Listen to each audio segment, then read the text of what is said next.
సాయంత్రం 6:30 జగదేక చక్రవర్తి అయిన స్వర్ణగిరి శ్రీ వెంకటేశ్వర స్వామివారిని మాడవీధులలో శోభాయమానంగా ఊరేగిస్తూ అర్చకులు వేద మంత్రోచ్చారణలతో, భక్తుల ఆనందాతిశయంతో, గోవింద నామ స్మరణలతో, మేళతాళ మృదంగ మంగళ ధ్వనుల మధ్య శ్రీ స్వామివారికి తిరువీధి ఉత్సవ సేవను ఘనంగా నిర్వహించారు.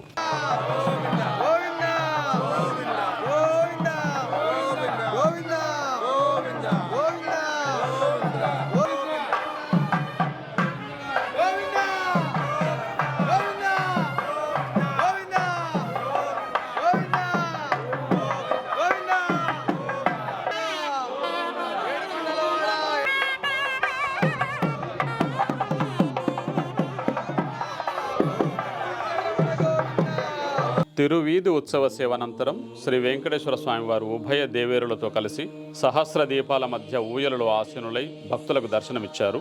వేద పండితులు శ్రీ స్వామివారికి కర్పూర మంగళ హారతులు సమర్పించారు. భక్తులు నయన మనోహరంగా శ్రీవారిని దర్శించుకున్నారు.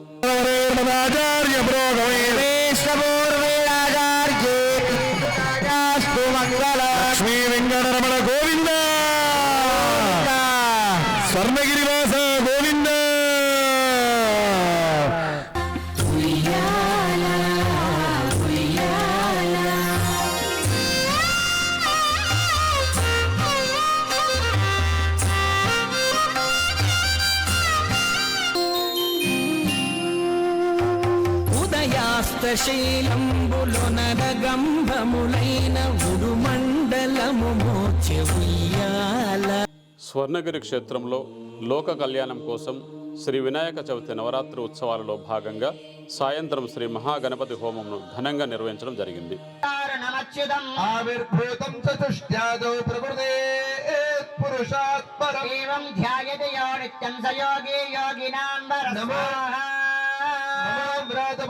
నమో గణపతయే నమః ప్రమదపతయే నమస్తే అస్తు లంబోదరాయ ఏకదంతాయ విఘ్న వినాశనే శివసుతాయ శ్రీవర్ధమూర్తయే నమో నమః స్వాహా. ఓం ఏకదంతాయ విద్మహే వక్రతుండాయ ధీమహి తన్నో దంతిః ప్రచోదయాత్. ఈరోజు స్వర్ణగిరి శ్రీ వెంకటేశ్వర స్వామి వారిని దర్శించుకున్న పలువురు ప్రముఖులు. జై శ్రీమన్నారాయణ. నా పేరు వేమవరపు వెంకటరమణ, మా ఆవిడ కళ్యాణి. మేము ఈరోజు ఇక్కడ స్వర్ణగిరి టెంపుల్కి కళ్యాణానికి వచ్చాము.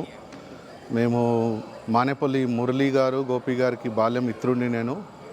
వాళ్ళ అమ్మగారికి కొద్దిగా ఆరోగ్యం క్షీణిస్తే సంకల్పం పెట్టుకున్నారు గుడి కట్టిస్తామని అనేసి కోలుకుంటే. వాళ్ళ అమ్మగారు ఆరోగ్యాలతో మంచిగా అయినందుకు, కానీ ఇంత పెద్ద గుడి కడతారని మేము అనుకోలేదు. వాళ్ళకందరికీ కూడా వెంకటేశ్వర స్వామి వారిది కృపా కటాక్షం ఉండాలని కోరుకుంటున్నాను. ధన్యవాదాలు.